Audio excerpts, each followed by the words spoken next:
Hello students, hope you all are doing well. See, previously આપણે cost accounting એનો unit number 3 material cost માં discuss કરતા હતા about the inventory valuation or stock takings. બરાબર, જેમાં આપણે ઘણી બધી વસ્તુઓ જોઈ about the periodical valuation as well as perpetual inventory valuation. બરાબર, બંને મેથડ જે છે એના પોતપોતાના જે છે એ ફાયદા અને પોતપોતાની જે છે એ ડિસએડવાન્ટેજીસ છે. ફાઇન, જેમાં તમને મેજોરિટી પાર્ટ અથવા તો કહી શકાય કે એક સુપિરિયોરિટી આપેલી હતી પરપેચ્યુઅલ ઇન્વેન્ટરી સિસ્ટમની. ફાઇન, એનો નેક્સ્ટ પાર્ટ જે કાંઈ પણ છે જેમાં આપણે જોવાના છીએ સેટિંગ સ્ટોક લેવલ્સ. બરાબર, સ્ટોક લેવલ જે છે એને કેવી રીતે સેટ કરવા, જેમાં તમને અલગ અલગ ટાઈપ્સ આપેલા છે: maximum level, minimum level, ordering level, safety stock, danger level, as well as EOQ and ABC inventory turnover ratio as well as ABC cost system. બરાબર, સો આવી બધી ઘણી બધી વસ્તુઓ જે છે એ તમને આપેલી છે. Let us discuss on that part. પહેલા તમને એક વસ્તુ કહી દઉં કે દરેક કંપની જે છે ને એ પોતાની રીતે કાં તો આ મેક્સિમમ લેવલ ઉપર ઓર મિનિમમ લેવલ ઉપર ઓર્ડરિંગ કે ડેન્જર લેવલ આ દરેક વસ્તુ ઉપર પોતપોતાની રીતે જે છે કામકાજ કરતી હોય. પણ હા, એક વસ્તુ છે કે it is entirely depend upon, એ વસ્તુ ડિપેન્ડ કરે છે દરેક વસ્તુ જે છે એ ડિપેન્ડ કરતી હોય કે કંપની કેવી પ્રોડક્ટની અંદર ડીલ કરે છે. એક વસ્તુ તમને કહી દઉં કે આ જે છે ને સ્ટોક લેવલનો પાર્ટ એ બંને કંપનીને લાગુ પડે છે. Manufacturing, weather it is the manufacturing one or it is the trading one. બરાબર, બેમાંથી કોઈ પણ પ્રકારની કંપની હોય બંને કંપનીઝને આ વસ્તુ લાગુ પડે છે. ફાઇન, સો એ એક પોઈન્ટ ઓફ વ્યૂ તમને આપેલો છે. Let us discuss on that part. અને સી, આજે ભલે તમે એમ કહો કે મેન્યુફેક્ચરિંગ કંપનીને જ આ વસ્તુ લાગુ પડે, તો હા, એક છે કે રો મટીરિયલની પ્રાઇસને આ તમે જેટલા પણ લિસ્ટેડ ડાઉન ફેક્ટર્સ છે એ બધી વસ્તુ મેન્યુફેક્ચરિંગ કંપનીને લાગુ પડે. But if you are trading company and dealing with some or the other kind of things કે જે FMCG ને એવી બધી વસ્તુઓ છે તમે એની અંદર ડીલ કરો છો, તો તમારે ખરેખર વિચારવું પડે કે તમારે એમાંની ઇન્વેન્ટરી કેવી રીતે મેનેજ કરવી. કારણ કે ભલે તમે ટ્રેડર છો પણ એક વખત વસ્તુ બગડી જાય તો કંપનીની ઇમ્પ્રેશન ખરાબ થાય, તમારી કઈ ન ખરાબ થાય. બરાબર, એટલે કે જે બ્રાન્ડ નેમની વસ્તુ તમે વેચો છો, જે બ્રાન્ડની વસ્તુઓ તમે વેચો છો એનું નામ ખરાબ થાય. ફાઇન, સો એ સેન્સની અંદર જોઈએ શું કહેવા માંગે છે. ફર્સ્ટ તમને આપેલું છે સેટિંગ સ્ટોક લેવલની અંદર સ્ટોક લેવલ કેમ સેટ કરવું. એમાં ફર્સ્ટ તમને ટાઈપ આપેલો છે મેક્સિમમ લેવલ. બરાબર, let us discuss on that part. Maximum level is the quantity of stock on hand at any time beyond which it should not be allowed to rise. સ્ટોકનું એવું level કે જેના કરતાં આગળ તમે જે છે એ અલાઉ નહીં કરી શકો કંપનીને કોઈ પણ વસ્તુ બાય કરવા માટે કે કોઈ પણ મટીરિયલ બાય કરવા માટે. Otherwise it would result into over investment in materials and resulting into loss of investment on capital unnecessarily locked up. કહેવાનો મતલબ એવો છે કે મેક્સિમમ લેવલ સ્ટોકનું એટલે એવું લેવલ કે જેના કરતાં આગળ તમે કંપનીના કોઈ પણ વ્યક્તિને પરમિટ નથી કરી શકતા કે પરમિશન નથી આપી શકતા કે ભાઈ આના કરતાં આગળ આપણે પરચેસ કરીએ. કારણ કે એનાથી જો આગળ પરચેસ કરવામાં આવે તો it is known as the over investment in material. એ વસ્તુ મટીરિયલની અંદર ઓવર ઇન્વેસ્ટમેન્ટના પર્સપેક્ટિવથી જોવામાં આવે છે. અને બીજું કે આ જે કોઈ બી વસ્તુ છે, બરાબર, એ વસ્તુ અલ્ટિમેટલી તો તમને અનનેસેસરીલી લોકઅપની અંદર, કેપિટલ લોકઅપની અંદર જવા દે છે. શું કામ? કારણ કે તમારી કેપિટલ એટલા ટાઈમ પીરિયડમાં બ્લોક થઈ જાય ને. જે વસ્તુ તમે બીજી કોઈ પ્રોડક્ટિવ જગ્યાએ ઇન્વેસ્ટ કરવાના હોય એના બદલે તમે એ વસ્તુ જે છે એ પર્ટિક્યુલરલી ઓવર રો મટીરિયલની અંદર ઇન્વેસ્ટ કરી દો છો. Yes or no? Fine, so એ પર્સપેક્ટિવ તમને આપેલો છે કે ફોલોઈંગ ફેક્ટર્સ જે છે એ કન્સિડર કર્યા છે એ લોકોએ આ વસ્તુની અંદર. કયા કયા ફેક્ટર્સ કન્સિડર કર્યા છે? તો કે ફિનાન્શિયલ રિસોર્સિસ. બરાબર, કંપનીનું મેક્સિમમ લેવલ એવી રીતે ડિસાઇડ થવું જોઈએ કે જ્યાં કંપનીના ફિનાન્શિયલ રિસોર્સિસ જે છે એ ઓવર ઇન્વેસ્ટ ન થાય. બરાબર, ઓવર ઇન્વેસ્ટમેન્ટનો સીધો સાદો મતલબ તમને કહી દઉં કે it is the loss on the things or loss on the excessive things. And excessive things are obviously not at all good for the company. Yes or no? બરાબર, ઓવર ઇન્વેસ્ટમેન્ટ કે over expenses company માટે સારી વસ્તુ ના કહેવાય. Fine, અને બીજી એક વસ્તુ એ છે કે તમે જ્યારે ફાઇનાન્શિયલ રિસોર્સિસ જે છે એના બિયોન્ડ જઈ અને અમુક વસ્તુઓ પરચેઝ કરો છો તો એ ટાઈમ પીરિયડ માટે થાય કેવી સિચ્યુએશન ખબર છે? તમારા ફિનાન્શિયલ રિસોર્સિસ એક તો ખોટી રીતે લોકઅપ થઈ જાય અને બીજું એ કે પૈડા એ વેસ્ટ જ થવાના છે. એના કરતાં બેટર છે ને કે એક લેવલ ડિસાઇડ કરી નાખો કે ભાઈ if we have to particularly produce 15,000 units then we will arrange the material of 17 or 18,000 units only. So 18,000 can be the maximum જેમાં તમે ડિફેક્ટિવ પીસથી લઈ અને દરેક વસ્તુ આવી જશે. Fine. So 18,000 probably it is the maximum level. પણ બનાવવાના 25,000 યુનિટનું મટીરિયલ મંગાવી લ્યો છો. સો બાકીના 10,000 યુનિટનું મટીરિયલ કરવાનું શું? કે ચાલો 18નું લેવલ માની લે કે 18 તો મિનિમમ જોશે, 18,000 યુનિટ માટે મિનિમમ જોશે. તો બાકીના છે કંઈ પણ માની લો કે 7,000 કે 8,000 યુનિટ જે છે એનું કરવાનું શું? અલ્ટિમેટલી વધારાના 7,000 યુનિટ મટીરિયલ એ તો વેસ્ટ જ જવાના ને. ફાઇન. સો ફાઇનાન્શિયલ રિસોર્સિસ જે છે એને ધ્યાનમાં રાખીને તમારે મેક્સિમમ લેવલ જે છે એ ડિસાઇડ કરવાનું હોય. નેક્સ્ટ તમને કીધું છે nature of demand of goods. બરાબર. સી તમારે મેક્સિમમ લેવલ ડિસાઇડ કરવું કે નહીં એ તો તમારી કંપનીની જે પ્રોડક્ટ છે ને એની ડિમાન્ડના નેચર ઉપર આધાર રાખે. કેવી છે, ઇલાસ્ટિક છે, ઇનઇલાસ્ટિક છે, કેવા ટાઈપની ડિમાન્ડ છે ને એના ઉપર આધાર રાખે છે. બરાબર. સો એ પ્રમાણે તમારે મેક્સિમમ લેવલ ડિસાઇડ કરવું જોઈએ. The reason is just that કે પ્રોડક્ટ જો બહુ ઇલાસ્ટિક હશે તો કદાચ તમે માર્કેટની અંદર એ વેથી વેચી શકો ને એકદમ ઇનઇલાસ્ટિક હશે તો કદાચ માર્કેટની અંદર એ વેથી વેચી શકો. બાકી જો પરફેક્ટલી ઇલાસ્ટિક કે પરફેક્ટલી ઇનઇલાસ્ટિક હશે તો માંડી વાળું આ બધી વસ્તુ. બરાબર. સો એ પર્સપેક્ટિવથી તમને કીધું છે કે નેચર કેવો છે ડિમાન્ડ માર્કેટમાં કેવી છે with respect to the prices or the other factors. Fine. So એ મહિનાની અંદર મેક્સિમમ લેવલ ડિસાઇડ કરવું જોઈએ. નેક્સ્ટ તમને કીધું છે prices of raw material. Raw મટીરિયલની પ્રાઇસ એટલે કે તમારી કંપનીની બેઝિક વસ્તુ કે જેને તમે ફેક્ટર્સ ઓફ પ્રોડક્શન કહો છો. બરાબર. એનો એક ભાગ જે છે રો મટીરિયલ. અને જો રો મટીરિયલની પ્રાઇસ એક્સેસિવ મેનરની અંદર હોય તો મેક્સિમમ લેવલ એ પ્રમાણે ડિસાઇડ થાય અને ઓછું હોય તો એ પ્રમાણે ડિસાઇડ થાય. અને ઓછું હોય તો એવું નથી કરવાનું કે તમારે બહુ બધું મટીરિયલ લઈ લેવાનું, પણ ઓછું હોય ને તો એક તમે એ વસ્તુ કરી શકો કે થોડુંક અમથું વધારાનું બેકઅપમાં રાખી શકો. પણ આવું બી કયા કેસની અંદર બને તો કે એ કેસમાં કે જ્યાં ગુડ્સ જે છે એ ડ્યુરેબલ ગુડ્સ તમે બનાવતા હોય. બરાબર. એવી કોઈ વસ્તુ બનાવો છો કે જે જલ્દીથી બગડી નથી જવાની કે ઇલેક્ટ્રોનિક ગેજેટ્સ ને એવું કંઈ બનાવો છો તો તમે આ વસ્તુ છે એનો સ્ટોક રાખી શકો. ફાઇન. સો એ એક પર્સપેક્ટિવ આપેલું છે. નેક્સ્ટ તમને કહે છે કે storage space availability. Maximum level એ પ્રમાણે બનવું જોઈએ કે તમારી પાસે સ્ટોરેજની ફેસિલિટી કેવી અવેલેબલ છે.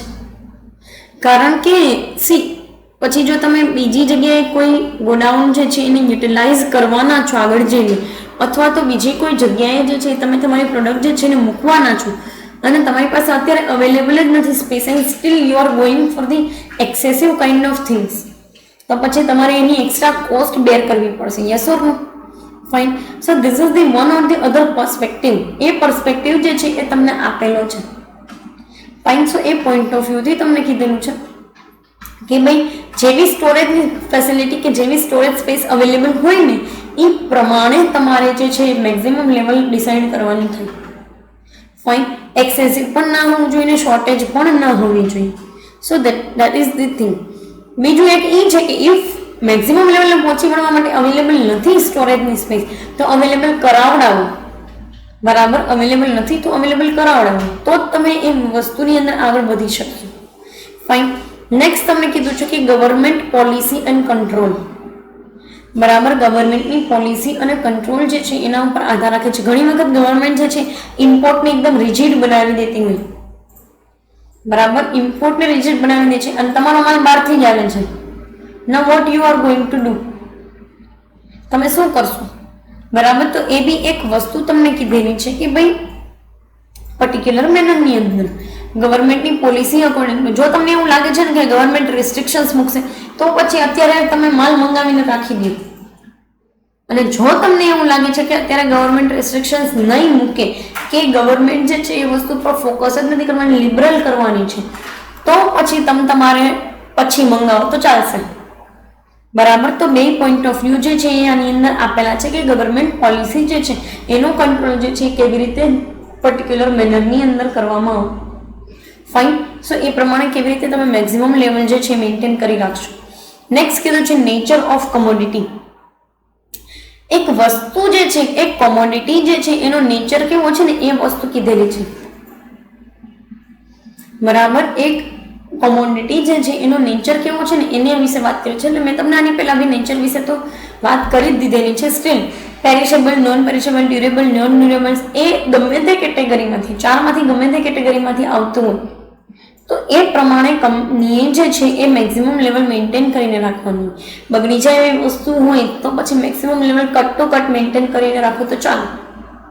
ન બગડી જાય એવી વસ્તુ છે તો પછી થોડુંક એડવાન્સમાં ચાલો, બરાબર. કે માની લો કે અત્યારથી મેન્ટેન કરીને રાખો એ વસ્તુને. ફાઇન. સો એ પર્સપેક્ટિવ જે છે એ તમને ડિસ્કસ કરેલો છે અહીંયા. Fine. So nature of commodity, કોમોડિટીનો નેચર કેવો છે ને એ વસ્તુ પણ એ વસ્તુ ઉપર પણ આધાર રાખવામાં આવે છે. ફાઇન. સો એક પર્સપેક્ટિવ તમને આપેલો છે. નેક્સ્ટ કે છે કન્ઝમ્પશન. યસ, નેશનની કન્ઝમ્પશન પેટર્ન હોય ને એનો એના ઉપર ભાગ હોય. ભલે નો ડાઉટ તમારી કંપનીના રો મટીરિયલ કન્ઝમ્પશનનો એમાં હાથ હશે જ, પણ કન્ટ્રીના લોકો જે છે, પબ્લિક જે છે એનો કન્ઝમ્પશનનો નેચર કેવો છે ને એના ઉપર આધાર રાખે. એ લોકો કઈ વસ્તુ પર વધારે ફોકસ કરે છે અને તમે કઈ કેટેગરીમાં આવો છો એ બેઝિસ ઉપરથી તમે સ્ટોક લેવલ જે છે રાખશો. કારણ કે માર્કેટની અંદર સપ્લાય કેવી રીતે મૂકવું ને એ તો ખાલી કંપનીના હાથમાં હોય. એ કોઈ બીજા લોકો તમને ડિસાઈડ કરીને ના આપે, એ વસ્તુ કંપની જ ડિસાઈડ કરીને આપે અને કંપનીનો જ એક કહી શકાય કે ભાગ છે. ફાઇન. સો એ પર્સપેક્ટિવથી જો તમે જવા માંગો છો સો પર્ટિક્યુલર મેનરની અંદર કન્ઝમ્પશનના પોઈન્ટ ઓફ વ્યૂથી એ રીતે તમારે જવાનું રહેશે. ફાઇન. કે કન્ટ્રીની કન્ઝમ્પશન પેટર્ન કેવી છે. તમને એક ફોર્મ્યુલા આપેલું છે મેક્સિમમ લેવલ ડિસાઇડ કરવા માટે. આ વસ્તુ એક તમને કહી દઉં છું કે if you can't remember this formulas then you have to please make notes. અને જો તમને સાવ યાદ નથી રહેતા તો પછી 5 વખત લખી નાખો. ફાઇન. કારણ કે તમને EOQ ને એવી બધી વસ્તુ જે છે ઓર્ડરિંગ લેવલની વસ્તુના સમ આવે છે અને એ સમની અંદર તમારે દરેક વસ્તુ માટે કેલ્ક્યુલેશન્સ કરવાના રહે છે. So go for the notes or go for the learning purpose. Fine. Maximum level is equal to ordering level minus minimum consumption of minimum delivery period divided by plus ordering quantity. બરાબર. સીધું એક તમને effective મેનરની અંદર કીધું છે કે ordering level એટલે કયા લેવલ ઓર્ડર તમે નોર્મલી કરતા હો. નોર્મલી દરેક કંપનીનું એક ઓર્ડરિંગ લેવલ હોય કે ભાઈ મિનિમમ સુધી પહોંચે અને મેક્સિમમ કરતાં ઓછું હોય, બરાબર. એ વચ્ચેનું એક લેવલ હોય ત્યાં એ લોકો ઓર્ડર કરતા હોય. તો ઓર્ડરિંગ લેવલમાંથી તમે મિનિમમ કન્ઝમ્પશન અને મિનિમમ ડિલિવરી પીરિયડ માઇનસ કરી નાખો છો. What is the minimum consumption and minimum delivery period? તો કે ઓછામાં ઓછી કોઈ વ્યક્તિ કેટલી વસ્તુ જે છે એ કેટલા ટાઈમ પીરિયડની અંદર કન્ઝ્યુમ કરે છે. એમાં તમે પેન્સિલ, બોલપેન એના એક્ઝામ્પલ લઈ શકો છો કે ઓછામાં ઓછા જે છે એ 10 દિવસ થાય છે મને એક બોલપેન પૂરી કરવામાં. So it is the minimum delivery, it is the minimum consumption, બરાબર. એન્ડ મિનિમમ ડિલિવરી પીરિયડ એટલે કે હું લેવા જાઉં છું તો મને મિનિમમ ટાઈમ પીરિયડમાં જો કહી શકાય કે એક દિવસમાં મળી જાય છે ball pen. So this is the minimum delivery period plus ordering quantity એટલે કે ફરી પાછું આ ઓર્ડરિંગ ક્વોન્ટિટીમાંથી જે વસ્તુ માઇનસ કરી હતી એને પ્લસ કરી દો ઓર્ડરિંગ ક્વોન્ટિટી. કેટલી જે છે એ ક્વોન્ટિટી તમે માર્કેટની અંદર ઓર્ડર કરવાના છો. ફાઇન. અહીંયા લેવલ છે, અહીંયા ક્વોન્ટિટી છે. લેવલ અલગ વસ્તુ છે, ક્વોન્ટિટી અલગ વસ્તુ છે. ક્વોન્ટિટીમાં તમે સ્પેસિફાઈ કરશો 2000-3000 યુનિટ્સ, જ્યારે લેવલ એટલે કે એક પર્ટિક્યુલર મેનર કે માની લો કે 5000 યુનિટ અત્યારે પડ્યા છે. ફાઇન. સો એ મેનરની અંદર અન્ડરસ્ટેન્ડિંગ ડેવલપ કરવાની છે, બરાબર. નેક્સ્ટ તમને કીધું છે minimum level. See minimum level એટલે શું? તો કે the quantity of materials below which it should not be allowed to fall is the minimum level. એક લેવલ પછી તમે જો ક્વોન્ટિટી નીચે જાય છે તો તમારું પ્રોડક્શન અટકી જશે. તો એ લેવલ કે જ્યાં તમે એના કરતાં નીચે જે છે એ અલાઉ નહીં કરો ક્વોન્ટિટીને જવા માટે, that is known as the minimum level. If it falls below this level, the production may be held up for want of raw materials. બરાબર, એટલે કે પર્ટિક્યુલર મેનરની અંદર એના કરતાં નીચે જો ક્વોન્ટિટીનું લેવલ ગયું ને તો તમારું પ્રોડક્શન ઇન્ટરપ્ટ થશે, કે બંધ જ થઈ જશે. ફાઇન. એના માટે કયા ફેક્ટર્સ કન્સિડર કરવાના છે? જેમ આપણે અહીંયા ફેક્ટર્સ કન્સિડર કર્યા હતા ને એમાં અહીંયા ફેક્ટર્સ કન્સિડર કરીએ તો કે the time required to obtain the fresh supplies, the average rate of consumption per unit of time. બે વસ્તુ એક સાથે જ સમજાવી દઉં છું તમને. Time required to obtain the fresh supply, આ વસ્તુની અંદર મિનિમમ લેવલમાં તમારે પહેલેથી જ એ વસ્તુ ડિસાઇડ કરી રાખવી પડે કે કેટલો ટાઈમ લાગશે. મિનિમમ લેવલે પહોંચ્યા પહેલાં જ તમારે જોઈ લેવું પડે કેટલો ટાઈમ લાગશે આપણી ફ્રેશ સપ્લાયને ડિલિવર થવામાં, આપણા સુધી પહોંચવામાં. ટાઈમ રિક્વાયર્ડ ટુ ઓબ્ટેનનો સીધો સાધો મિનિંગ એવું છે કે ડિલિવરી થવામાં. એટલે આજે હું ઓર્ડર કરતો 2 દિવસ લાગતા, તો મારે જે છે ને એ વસ્તુ મિનિમમ ઓર્ડરે પહોંચ્યા, મિનિમમ લેવલે પહોંચ્યા પહેલાંના 2 દિવસ પહેલાં જે છે એ ઓર્ડર કરી દેવું પડે, તો મને મિનિમમ લેવલે પહોંચું ત્યાં સુધીમાં રિસીવ થઈ શકે ફ્રેશ સપ્લાયઝ. ફાઇન. સો એ વસ્તુ તમને એક એ પર્સપેક્ટિવ આપેલો છે. નેક્સ્ટ કીધું છે કે average rate of consumption per unit of time. બરાબર, એવરેજ રેટ જે છે એ પર્ટિક્યુલરલી તમે ઇકોનોમિક્સની અંદર સ્ટડી કર્યા છો. ફાઇન. સો કોઈ પણ વ્યક્તિ એવરેજલી માની લો કે એક દિવસની અંદર ટોટલ લંચ અને ડિનરની ભેગી થઈ અને ટોટલ 7 રોટી કન્ઝ્યુમ કરે છે. So that 7 rotis and 24 hours, it is the average rate of consumption per unit. Fine. Particularly તમે 24 કલાકની અંદર જે છે એક સ્ટિપ્યુલેટેડ ટાઈમની અંદર 7 રોટી કન્ઝ્યુમ કરો છો. ફાઇન. સો એક પર્સપેક્ટિવ આપેલું છે. નેક્સ્ટ તમને કીધું છે મિનિમમ લેવલ. મિનિમમ લેવલના ફોર્મ્યુલા 2 ટાઈપના આપેલા છે તમને. એક છે કે consumption into average time for receiving goods. Yes, consumption જે છે એ પર્ટિક્યુલર કેટલા યુનિટનું તમારી કંપનીને બનાવવા જોઈએ છે. બરાબર, અહીંયા તો હું તમને એક્ઝામ્પલ એટલા માટે તમારું આપું છું કારણ કે તમે કનેક્ટ કરી શકો. બટ કન્ઝમ્પશનનો સીધો સાધો મિનિંગ થાય કે એક પ્રોડક્ટ બનાવવા માટે વપરાતો માલ, બરાબર, એક યુનિટ બનાવવા માટે વપરાતો માલ, that is known as the consumption into average time for receiving goods. એને મલ્ટીપ્લાય કરો છો તમે એવરેજ ટાઈમ સાથે, બરાબર, એટલે કે ગુડ્સ આવવા માટેનો ટાઈમ કેટલો લાગે છે. એવરેજલી જો ટાઈમ જે છે એ માની લો કે 1 દિવસ લાગતો હોય કે 2 દિવસ લાગે છે તો એને તમારે અહીંયા કેલ્ક્યુલેટ કરવાનું રહેતું હોય છે. નેક્સ્ટ તમને એક ફોર્મ્યુલા આપેલું છે, આનું ઓર ફોર્મ્યુલા છે, બરાબર. 2 ફોર્મ્યુલા તમે બેમાંથી કોઈ બી યુઝ કરી શકો છો, બટ એ ડિપેન્ડ કરે છે કે તમારી પાસે ઇન્ફોર્મેશન કેવી અવેલેબલ છે. ફાઇન. તો minimum level is equal to ordering level. કયા લેવલે તમારે ઓર્ડર કરવું જોઈએ? Minus average consumption of average delivery period. એમાંથી તમારે માઇનસ કરવાનું છે. મિનિમમ લેવલ ફાઇન્ડ આઉટ કરવા માટે નોર્મલી તમે ઓર્ડર કરતા 5000, પણ average consumption of average delivery period એટલે કે 2 દિવસનો ટાઈમ ડિલિવરી પીરિયડનો લાગે છે અને 2 દિવસમાં તમે 1000 યુનિટ કન્ઝ્યુમ કરી નાખો છો, તો એ વસ્તુ તમારે અહીંયા કાઉન્ટ કરવાની રહેશે. બરાબર. સો થાય કેવું તો કે 5000 minus average consumption of average delivery period, એટલે કે 2 દિવસની અંદર, એક દિવસમાં 1000 યુનિટ, તો 2 દિવસની અંદર 2000 યુનિટ, તો 5000માંથી 2000 યુનિટ, તો 3000 તમારું મિનિમમ લેવલ જે છે બનશે. બરાબર, 3000 યુનિટ જે છે તમારું મિનિમમ લેવલ બનશે. This is the simple phenomena and simple scenario. તો પર્ટિક્યુલરલી આ સેશનની અંદર આપણે સેટિંગ સ્ટોક લેવલમાં 2 વસ્તુ ડિસ્કસ કરી, maximum level and minimum level. બંને વસ્તુ ઇફેક્ટિવ વેની અંદર મેં તમને ડિસ્કસ કરાવડાવેલી છે. Still you do have any doubt, you can contact to our WhatsApp group. Fine. So particular એ મહિનાની અંદર જે છે એ આપવામાં આવેલું છે. તો મિનિમમ લેવલ મેક્સિમમ લેવલ બંને વેઝથી જોયેલું. કમિંગ સેશનની અંદર ordering level, danger level, safety stock અને EOQ જે છે એ વસ્તુઓ જોશું.